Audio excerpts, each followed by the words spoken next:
For Chile's government, this video posted on social networks by an indigenous Mapuche rebel group was the last straw. We want that whatever happens will be the sole responsibility of the Forestry Institute and the government. President Sebastian Pinera said he'd had no choice but to declare a state of emergency in south-central Chile. Because of the grave and reiterated acts of violence linked to drug traffickers, terrorists, and organized crime committed by armed groups in the Biobío and Araucanía region, these violence events have not only taken innocent lives, which is the most painful, they have burned houses, churches, industrial, agricultural, and commercial installations, and a great deal of public infrastructure. For Chile's largest indigenous group, the Mapuches, this is the latest chapter in a 500-year conflict for control of their ancestral land. In the late 1800s, the Chilean state took away most of it and gave it to Chilean and European farmers, plunging the Mapuches into poverty until this day.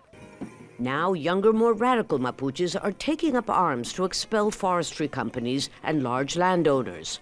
Highways are no longer safe.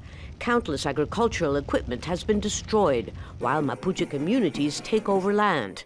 A Chilean farmer was the latest to die last week after his house was set ablaze by an armed group. Conservatives applauded the state of emergency, saying it was long overdue. The situation in south-central Chile couldn't wait a minute more. There are thousands of people who can't sleep at night because the state has abandoned them, because it doesn't have the operational capacity to guarantee their safety.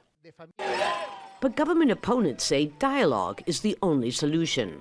Violence is the last resort of the incompetent, and when a government responds with violence to a political problem, we know the result, the same one we've been seeing for years.